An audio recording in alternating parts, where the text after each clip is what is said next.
Jésus est ressuscité. Bonne fête de Pâques. Joyeuse fête de Pâques parce que Jésus est ressuscité. Nous sommes bien branchés sur notre chaîne de télévision sur Internet, Sentinelle TV. C'est là où vous écoutez la parole comme vous ne l'avez jamais écoutée. Vous écoutez la parole comme au temps de la Bible, comme au temps de Jésus. Et aujourd'hui, nous célébrons la Pâque. C'est-à-dire, lelo ezali fête monene, nkolo ayebisi biso fête kaka moko totikali nango na mokili ezali fête ya Pâque. Alobi bosalaka Pâque, bofetaka Pâque mpo na kokanisaka ngai. Pâque ezali nini? Parce que eza na bato ebele lelo balobaka Pâque, bayebi te Pâque elakisi nini. Pâque ezali bokangoli masumu, bolongoli mafumu, kolimbisa masumu. Tokoki kolobela Pâque chrétienne te, soki tobandi Pâque juive te. Premier Pâque ebandi tango bana Israël bake na captivité na kati Égypte, eza lisolo ya Joseph boyebi. Joseph azwaki bandeko ne bakova en Égypte.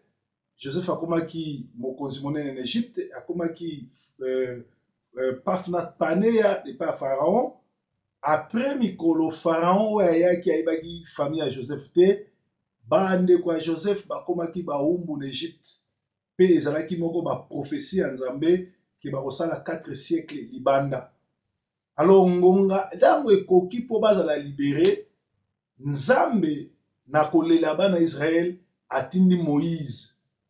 Moïse akei na Pharaon kodiskite mpo na kolibere bana Israël.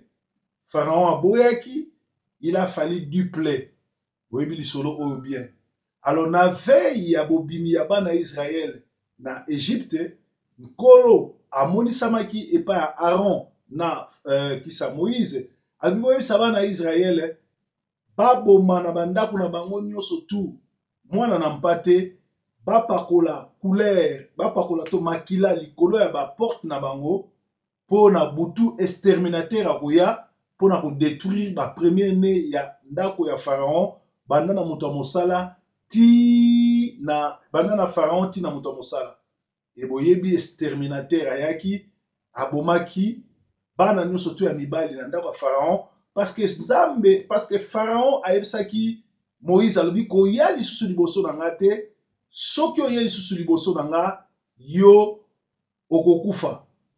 Pharaon alobaki ngai nakokufa te, nakoya pe Moïse alobaki nakoya su te, yo nde moto okoya kobondela ngai. Alors Bible ezobisa biso na Exode que Moïse na butu wana exterminateur aleki abomi bana nyonso tu ya mibali na ndako ya Pharaon ti epa ba domestique. Pharaon nde agangaki atindi basali na ye na lombango bakende kobenga Moïse, pe Moïse abimisa bana Israël bakende wana premier Pâque, c'est-à-dire bobimi na mboka boumbu mpo na kokende na mboka Kana, mboka ba promesse.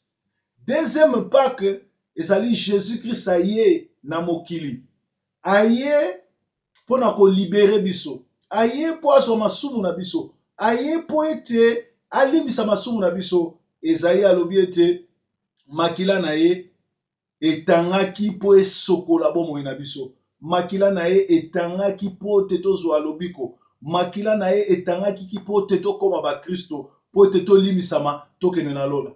En réalité soki Pâque eza te, résurrection eza te, christianisme mpe eza na ntina te. Soki lelo nga na yo babenga biso bakretien, soki lelo toyambaka Yesu, ezali mpo na eloko mosusu te, ezali mpo na résurrection. Soki Yesu alakaki biso te ke ye aza lisekwa, ye aza résurrection, oyo nyonso akoya na nzela na ye akokufa te me akozwa bomoi, mbe biso mpe tokoki kolanda Yesu te. Yango na Pasika ya lelo ezali fete monene, to fete yango, to sepela, parce que Christ est notre Pâque. Christ amipesi mbeka likolo na biso pe alimbisi masumu na biso. Nalingi na dimanche lelo ya le 16 avril oyo nyonso esekwa na oyo nyonso to ekufa na bomoi na yo, na misala na yo, na ndako na yo, na etambusela na yo, na makambo nyonso tu yo osalaka, nzambe asekwisa yango mpe nzambe avisite yo, nzambe amona moko na moko na kati na biso, parce que Christ c'est notre Pâque, notre résurrection.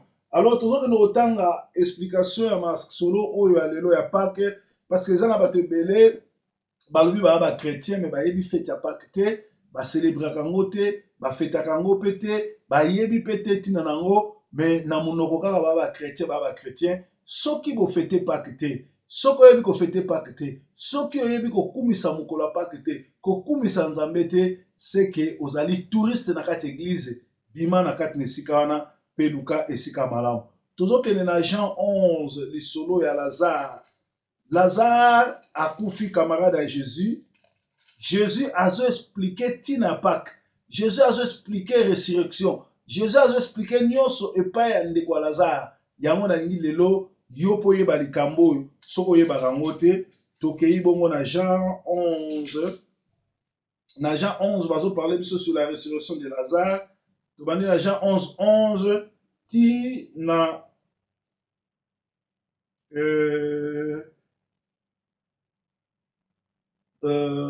tokokita même ti na 28. Tokei nazotanga na kombo na Yesu Kristu. Après ces paroles, il leur dit, Lazare, notre ami, dort. Pas, mais il est mort. Mais je pars pour le réveiller. Les disciples lui dirent, Seigneur, s'il est endormi, il sera sauvé.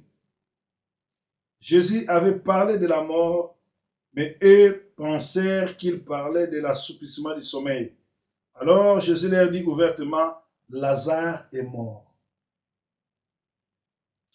Et pour vous, je me réjouis de ne pas être là, afin que vous croyez, mais allons vers lui. Sur ce, Thomas, appelé Didyme, dit aux autres disciples, allons nous aussi enfin de mourir avec lui. À son arrivée, Jésus trouva que Lazare était déjà depuis 4 jours dans le tombeau. Or, Béthanie était près de Jérusalem, à 15 stades environ. Beaucoup de Juifs étaient venus vers Marthe et Marie pour les consoler au sujet de leurs frères. Lorsque Marthe apprit que Jésus arrivait, elle alla à sa rencontre, tandis que Marie restait assise à la maison. Marthe dit à Jésus, Seigneur, si tu avais été ici, mon frère ne serait pas mort. Mais maintenant, même je sais que tout ce que tu demanderas à Dieu, Dieu te le donnera. Jésus dit, ton frère ressuscitera. Je sais, lui répondit Marthe, qu'il ressuscitera à la résurrection au dernier jour. Jésus lui dit, moi je suis la résurrection et la vie. Celui qui croit en moi vivra quand même il est mort. Celui qui croit en moi vivra quand même il serait mort. Et quiconque vit et croit en moi ne mourra jamais. Crois-tu cela? Elle dit, oui Seigneur, je crois que tu es le Fils de Dieu, le Christ, c'est le Fils de Dieu, celui qui vient dans le monde. Après avoir dit cela, elle s'en alla, puis elle appela Marie, sa sœur, et lui dit secrètement, le maître est ici et il t'appelle. Dès que Marie eut entendu, elle se leva promptement et se rendit vers lui. Car Jésus n'était pas encore entré dans le village, mais il était à l'endroit où Marthe l'avait rencontré. Les Juifs qui étaient dans la maison avec Marie et qui consolaient la virent se lever promptement est sortie, ils suivirent pendant qu'elle allait au tombeau pour y pleurer. Lorsque Marie fut arrivée là où était Jésus et qu'elle le vit, elle tomba à ses pieds et lui dit, Seigneur, si tu avais été ici, mon frère ne serait pas mort. Quand Jésus vit qu'elle pleurait et que les Juifs venus avec elle pleuraient aussi, il frémit en son esprit et il fut troublé. Il dit, où l'avez-vous mis? Seigneur, lui répondirent-ils, viens et vois. Jésus pleura.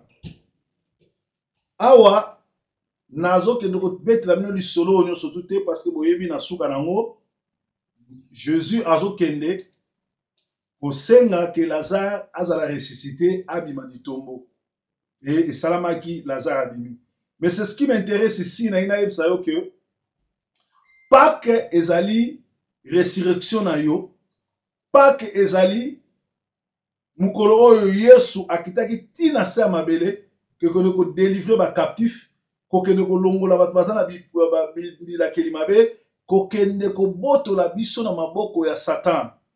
Et Marthe ayebaki masolo wana, soki tosololi awa, Marthe na Marie, ce qui nous intéresse ici na Jean 11 azoloba, awa,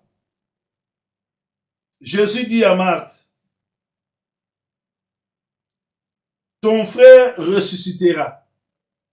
Nous sommes dans Jean 11, 23.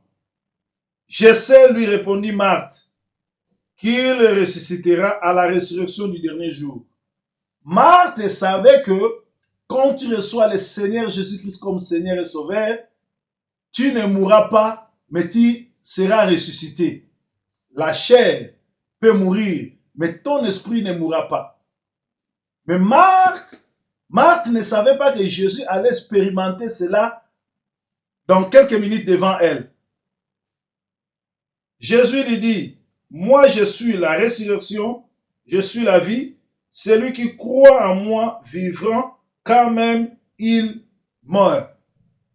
Celui qui croit en moi, même s'il est mort, vivra. J'ai le pouvoir de les ramener de la vie à la mort. Et quiconque vit et croit en moi ne mourra jamais. Crois-tu à cela? Elle lui dit, oui Seigneur, je sais que tu es le Christ, le Fils de Dieu. Soki tokei na Jean 14,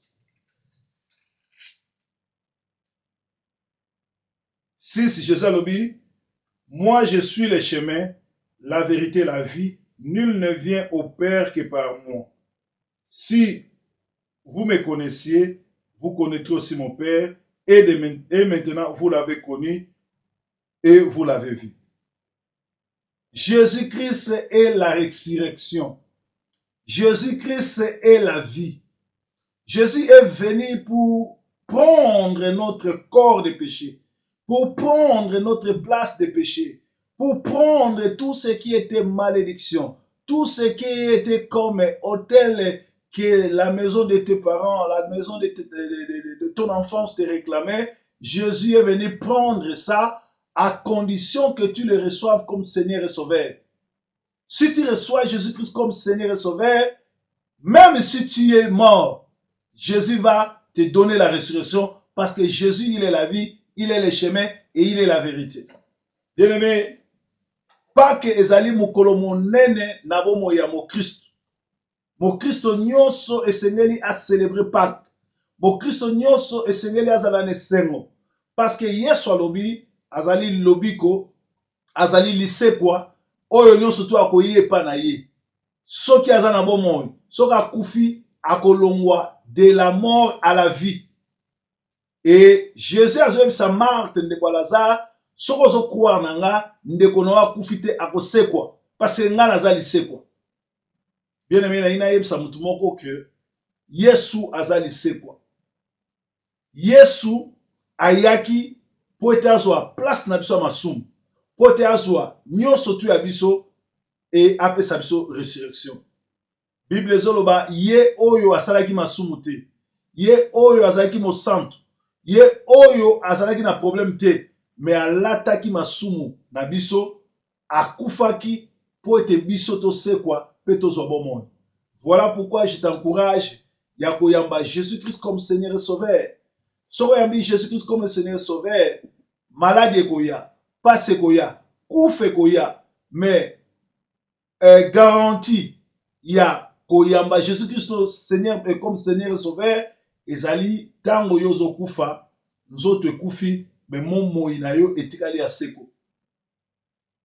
Il est donné à l'homme de vivre une seule fois, de mourir, et après vient le jugement.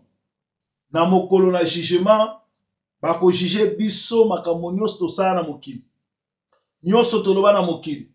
Nyonso tosala na mokili. Et soki oyambaki Yesu lokola Seigneur pe Sauveur te, place na yo ekozala bongo na life. Mais soki opesaki bomoi pa Yesu, oyambaki Yesu lokola Nzambe pe mobikisi, place na yo ekolongwa na place ya bakufi, okokende mbala moko na vie éternelle. Bien aimé, vie éternelle ezali, lifelo ezali, lolo ezali. Après bomoi oyo, tokolata nzoto ya immortalité, nzoto okokufa lisusu te. Mais le nzoto okokufa lisusu te, toza na ba place mibale. Lolo yali, lifelo yali. Lola okokota ngo soki na bomoi na yo, na ba mateya ndenge biso tozoteya na internet, ndenge ba pasteur ebele Nzambe atindi bango bateya na internet, ndenge ba pasteur ebele Nzambe atindi bango bateya na l'église. Songolo gauche na droite place bozokende, soko opesi bomoi na yo epai ya Nzambe, ondimeli Yesu Christ comme Seigneur et Sauveur, nde na ngonga wana a changé bomoi na yo. Mais soki de ton vivant, ondimeli yo Yesu te, olingi no makambo ya Nzambe te, ozolanda église à lokuta, ozolanda pasteur à lokuta, ozolanda pasteur aventurier, obrade bomoi na yo. Parce que après kufa na yo, soko kufi, ata babengisi ba pape, ata babengisi mokili mobimba, ata babengisi ba archibishop, ba archipape, ba pasteur à monde entier, ba ye ba sali ba prière, ba tio maboko, ba tio makolo, ba tio mipanzi, ba tio mitu, okosekwa te, oke na kufa, pe après kufa, lifelo ya libela libela. Bien aimé, Yesu azali lipa na bomoi. Yesu azali Nzambe. Yesu azali bomoi. Yesu azana posa na yo obika. Yesu azana posa na okota na lola. Yesu azana posa na yo apesa yo vie. Mais à condition ofongola motema na yo oyamba ye lokola Kristo, lokola mobate, lokola Nzambe. Ayebisi Marie, alobi ndeko no akosekwa po nga nazali sekwa. Lazare azosekwa po azali camarade ya Jésus te, mais Lazare azosekwa po na bomoi na ye ayambaki Jésus-Christ comme Seigneur et Sauveur. Et Marthe na Marie bayambaki Jésus-Christ comme Seigneur et Sauveur. Bible zoba, crois au Seigneur Jésus-Christ, tu seras sauvé toi et ta famille. Lelo oyo Satan a koti na église. Bana banganga nyonso baza na église. Ba sataniste nyonso lelo ba na église. Bazote ya sango malamu na ya point ya ko séduire bato. Bazo sala ba miracle. Bazo parler sur sainteté. Bazo parler sur masumu. Bazo parler sur nyonso. Soki okwei na bango, na tableau na bango, bomoi na yo esili. Na vie na yo, esengeli oyamba Jésus-Christ comme Seigneur et Sauveur. Soko yambi Jésus-Christ comme Seigneur et Sauveur, molimo na Nzambe, Saint-Esprit na kati na yo, eko révéler yo vérité. Jean 8:32 lobi, vous connaîtrez la vérité et vous serez affranchis. Cela ne veut dire que si tu ne connais pas la vérité, tu es encore un esclave. Or, actuellement, plein de frères et sœurs qui vont dans les églises sont esclaves de dénominations, esclaves de pasteurs, esclaves de la communauté. Ils n'arrivent pas à comprendre qui est un saint homme de Dieu et qui ne l'est pas, qui est un appelé et qui ne l'est pas, qui est un aventurier et qui est un appelé de Dieu, qui sert Dieu ou qui est en train de se servir du nom du Seigneur Jésus-Christ. Parce que nous avons deux sortes de serviteurs. Il y a des serviteurs qui servent Dieu, il y a d'autres serviteurs qui se font servir en utilisant le nom de Dieu. Nous avons deux sortes de serviteurs. Les serviteurs, ils sont les na baserviteur oyo nzambe asalelaka bango. ezala bamosusu azwa kombo ya nzambe dénomination mpo escroquer mpo ayiba place bozokende lelo, place bozotonda. Bato wana baza na bonzambe te, baza na pele te, nzambe mpe ayebi bango te, bino bato bokomisi bango bapaster. Or bato wana ntango bazwa koteya te mpo bamema bino na lola, bazwa koteya te mpo bamema bino na lisekwa, me bazoteya bino mpo baenfonce bino. Tozokende otanga liloba na nzambe lisusu awa toyoka ndenge nini 1 Pierre azoloba awa.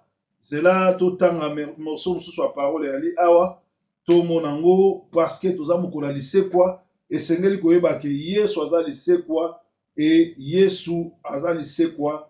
Yesu ayaki mpona bien na biso, Yesu ayaki mpona lisekwa na biso, Yesu ayaki mpona tozala malamu. Alors na 1 Pierre 2 21 ezoloba, c'est à cela en effet que vous avez été appelés, parce que Christ lui-même a souffert pour vous et vous a laissé un exemple, afin que vous suiviez ses traces. Lui qui n'a pas commis le péché, et dans la bouche duquel il ne s'est pas trouvé de fraude, lui qui insultait ne rendait pas l'insulte, souffrant ne faisait pas de menaces, mais se remettant à celui qui juge justement. Lui qui a porté nos péchés en son corps sur le bois, afin que mort à nos péchés, nous vivions par la justice. Lui dont le meurtrissure vous a guéris, car vous étiez comme des brebis errantes, mais maintenant vous êtes retournés vers le berger et les gardiens de vos âmes. Jésus-Christ a pris nos péchés pour les porter sur la croix, les laisser sur la croix et nous donner la résurrection. Voilà pourquoi nous devons célébrer Pâques. Voilà pourquoi, de temps vivant, cherche à recevoir Jésus-Christ comme Seigneur Sauveur. Nabo moinayo yamba Yesu lokola nzambe pe mobikisi. Bino mo bozo mona mikolo, tozana ba serviteur bazo salela gege, tozana ba serviteur bazo sambela gede, tozana ba serviteur bazo salela ba satan ya ndenge na ndenge, ba démon ya ba maya. Wana nyo surtout na kolobela bino ngo lobi bien mardi parce que les deux âmes ko la Pâques na boy ko mélanger makamususu. Mais tozana ba serviteur à Satan, tozana ba serviteur à mabe, tozana bato ya misala mabe o ba koti na église bazo ya koluka ko distraire bato, bazali ba Jean Satan, bazo liga omema bato na lifelo. Bien aimé, liseko ezali, lole yali, lifelo yali, moto ezali, nambo moina yo ndoko luka kopona, esika ni okenda pre liwa. Bible lobi yamba Yesu comme nzambe pe mobikisi e mobikisa yo. Lazare akufaki, mais Jésus a memaki na résurrection parce que Jésus a la résurrection. Nazo encourager moko na fête ya Pâques lelo. Libala no soki ekufaki esekwa. Maladi soko za nango banda bokoko esekwa. Oyo nyonso tu ya monde de ténèbres na bomoi na yo esekwa. Mukanda soko zwaka te esekwa. Blocage na vie na yo esekwa. Bandoto mabe na buvi na yo ekende bisika bikauka po esekwa. Christ azali Pâques na biso. Na tongo lelo lokola Christ aza ressuscité. Le tombeau est vide. Tike pete oyo nyonso to elanda ko na butu na mongo. Oyo nyonso to réclamaka yo na ndako ya tata na yo etika yo ozala libre. Ozala libre. Ozala libre na kombo na Jésus. Bokolimisa ya trop des appels boyebi ke bopesa biso confiance bobenga biso mingi pe na ngonga o tango tozo parler sur Pâques totiaki téléphone na pembeni po to dise bato te. Alors matin na biso alléluia alaki Yesu azali Pâques na biso. Yesu akufaki na Pâques, azwaki masumu na yo, azwaki ba problème na yo nanga pe akomaki masumu pe makila na ye eyaki po epurifier biso. Na poko na lelo to na journal lelo na ebite erni bolandanga tikete makila o etangaki na Golgotha. Makila o elobaki tout est accompli et purifier corps, âme, esprit na yo. Tikete makila o etangaki na Golgotha. ekata balien nyonso tu ya ndako ya tata na yo, ekata boloki nyonso tu ya inconscience to ya conscience, ekata bablocage nyonso tu ya communauté, ya quartier, ya église osambelaka soki eza bademon, nzambe afongolo miso obima, obima na système ya famille, obima na système ya communauté, obima na système ya monde oyo tozali ya panduminium, tozali na mboka mondele, surtout biso ya toza na Angleterre, ezali esika oyo bazali kotravaille na satan.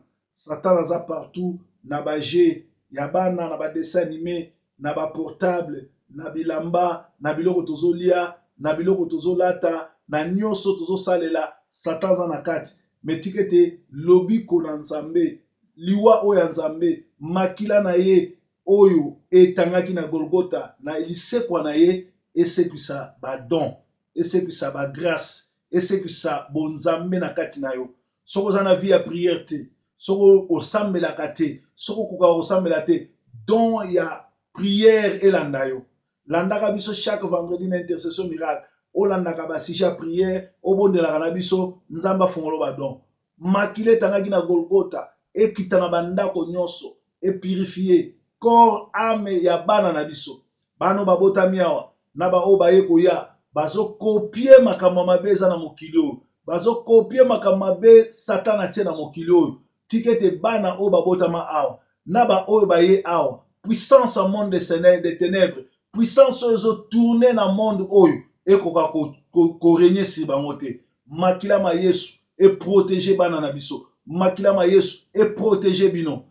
Puissance ya kombo na Yesu ekende kobuka puissance satanique nyonso tu na banzembo oyo boyokaka, me bayembi wana bazoyemba sous l'onction ya Gege, sous l'onction ya Gede, sous l'onction ya Maya, sous l'onction ya basirene.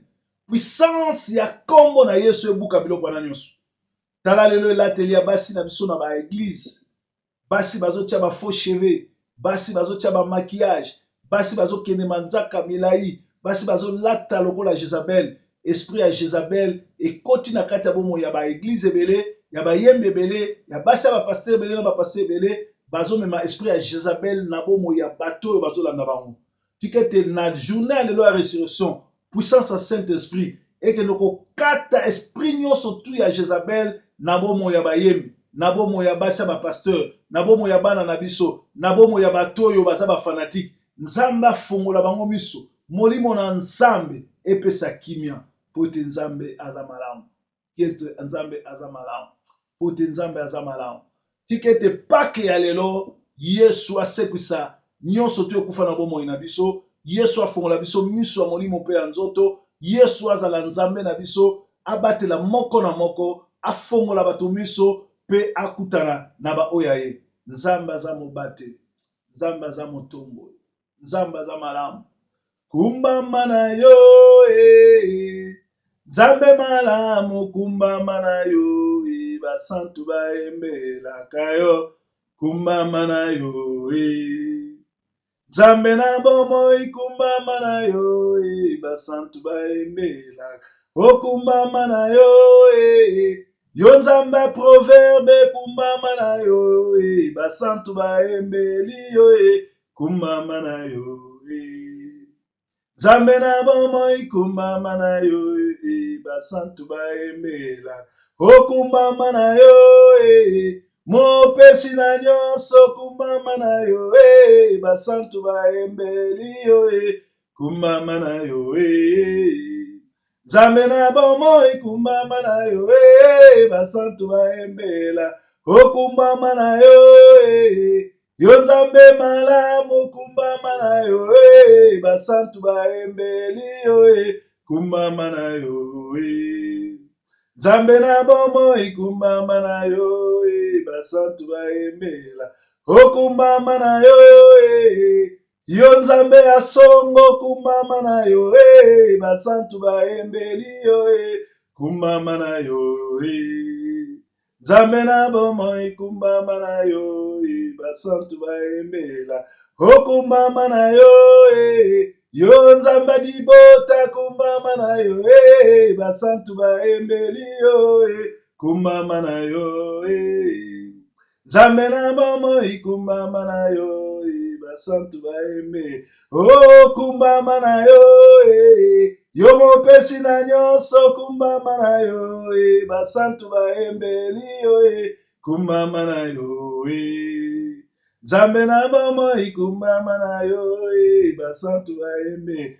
Oh, kumbama na yo, yo mopesi na famille, kumbama na yo, basantu baembe. Oh, azali na bomoi lelo libela, azali na bomoi lelo libela. Alobaki akosekwa nsima jour misatu, azali na bomoi Yesu libela. Azali akosekwa banda lelo na tongo, azali na bomoi lelo libela. Ekolo Yesu yaka, ekolo Yesu zonga, ekolo Yesu yaka, ekolo Yesu yaka, azwa lokumu, Yesu azwa lokumu, na esika oyo, azwa lokumu, zwa lokumu, Yesu azwa lokumu, na esika oyo, azwa lokumu.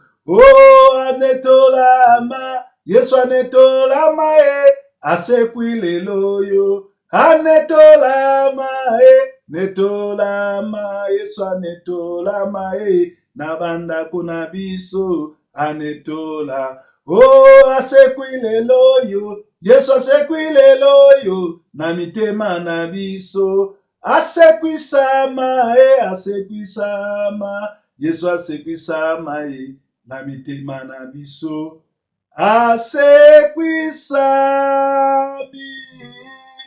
Topesi Nzambe merci, tokumisi ye tonetoli ye. Nzambe azwa na ye lokumu, anetolama na ye, asanzolama na ye. Lelo ezali journée ya Pâques, nyonso eleka malamu na bandako na bino. Tomona lisusu lobi na bajournaux na biso mosusu. Merci, joyeuse fête de Pâques.